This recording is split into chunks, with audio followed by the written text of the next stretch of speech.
Director మా కమలహాసన్ రెడ్డి గారి ఆదేశాల మేరకు నిన్న రాత్రి నుంచి సిబ్బంది దీంట్లో మాకు 3 అక్యూజులు అరెస్ట్ చేయడం జరిగింది. ముందుగా గాంధారి నుంచి నగ్లూరు, ఏదైతే గాంధారి మండలం నగ్లూరు విలేజ్ ఉందో ఆ దారిలో మాకు ఒక వ్యక్తి శేఖర్ గౌడ్ అనే ఒక వ్యక్తి లభించడం జరిగింది. అతని దగ్గర 1 దాన్ని మేము నిర్ధారించుకున్న తర్వాత అది ఆల్ఫాజోలో అని సీజ్ చేయడం ప్రశ్నిస్తే అతను రామారెడ్డి విలేజ్లో ఉన్నటువంటి బైరాగౌడ్ అనే వ్యక్తి నుంచి అతను నాకు ఇచ్చాడని చెప్పాడు. అదే రాత్రి మేము మళ్ళీ ప్రొసీజర్ ప్రకారం అతన్ని కూడా అరెస్ట్ చేయడం జరిగింది. ఆ తర్వాత బైరాగౌడ్కి ఎవరు ఇచ్చారంటే దోమకొండలో ఉన్నటువంటి ప్రసాద్ గౌడ్. ఇంతకుముందు ప్రసాద్ గౌడ్ వైన్ షాప్ కూడా నడిపాడు, కల్మాంలో కూడా చేశాడు. అతన్ని కూడా అరెస్ట్ చేయడం జరిగింది. ప్రసాద్ గౌడ్ విచారిస్తే వైజాగ్ నుంచి కిరణ్ అనే అతను నాకు ఇచ్చాడని చెప్తున్నాడు. ఫర్దర్ ఇన్వెస్టిగేషన్లో అతను కూడా అరెస్ట్ చేయడం జరుగుతుంది.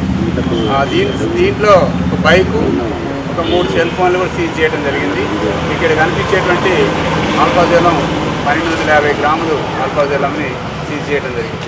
ఈ enforcement assistant excise superintendent enforcement and అదేవిధంగా మిగతా సిబ్బంది కూడా దీంట్లో ఇన్వాల్వ్ కావడం జరిగింది. కానిస్టేబుల్స్ కూడా చాలామంది.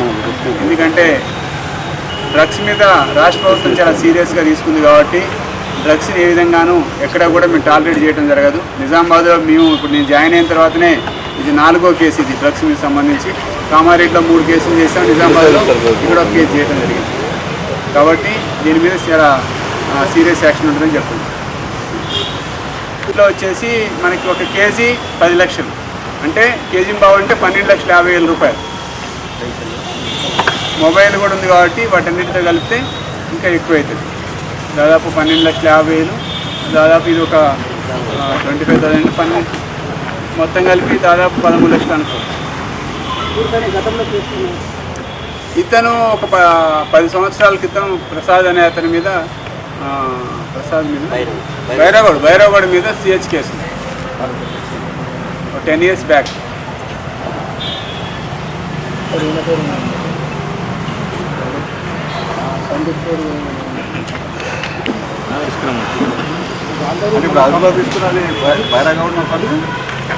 ముగ్గురు ఫస్ట్ దొరికింది శేఖర్ గౌడ్, తర్వాత బైరాగౌడ్, తర్వాత వచ్చేసి ప్రసాద్ గౌడ్, ఇంకా దొరకంది కిరణ్ వైజాగ్. అతను ఇక్కడ లేడు కదా, అంటే ఫర్దర్ ఎంక్వైరీలో మాకు అతన్ని కూడా అరెస్ట్ చేయాలి. అంటే ఒక జిల్లా అని కాదు, కామారెడ్డి కేంద్రంగా ఇటు సిద్దిపేట దాకా ట్రాన్స్ఫర్ చేస్తున్నాం.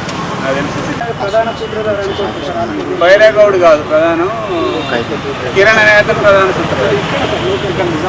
నిజామాబాద్లో అంటే ప్రసాద్ దగ్గర నుంచి బైరాగౌడ్ తీసుకుంటాం. ప్రసాద్ ఉంది కదా, ఇంతకుముందు మనకి రాజస్థాన్ నుంచి వచ్చింది, మీరు లాస్ట్ టైం రాజస్థాన్ నుంచి వచ్చింది. ఇప్పుడు మనకి ఇక్కడ కిరణ్ అనే అతను నుంచి వచ్చింది వైజాగ్. ఇప్పుడు అబ్సెంట్ ఉన్నప్పుడు రాజేందర్ లేదు, వాళ్ళు అది జరుగుతూనే ఉంది. వాళ్ళు ఖచ్చితంగా మీకు సమాచారం ఉన్నా మాకు ఇవ్వండి, మేము కూడా దాని మీద ట్రేస్ అవుట్ చేస్తున్నాం. ఇద్దరు ఎక్కడ ఉంటే వాళ్ళని అరెస్ట్ చేయడానికి ట్రై చేస్తున్నాం. ఖచ్చితంగా అయితే చాలా అట్లేం లేదు, అట్లేం లేదు. అక్కడ ల్యాబ్లో ఆల్ఫాజోలం చెక్ చేసేది లేదు. ఇక అంటే మీరు తీసుకోవట్లేదా లేక ఇట్లా మనకి రిపోర్ట్లో రావాలి కదా, నేను ఓన్గా చెప్పడానికి రాదు. దాంట్లో వచ్చిందని రిపోర్ట్ రావాలి. తీసుకొని కూడా లాభం లేదు సార్. దాన్ని టెస్టింగ్ అనేది జరగకపోతే కంప్లీట్ చేయడానికి ప్రయత్నం. రిపోర్ట్ల పైన ఎటువంటి చర్యలు తీసుకోకపోతుంది ఖచ్చితంగా తీసుకుంటాం. మాకున్న పరిధిలో, మాకున్న దాంట్లో మాకు ఎంతవరకు ఉన్నదో పరిధి దాని ప్రకారం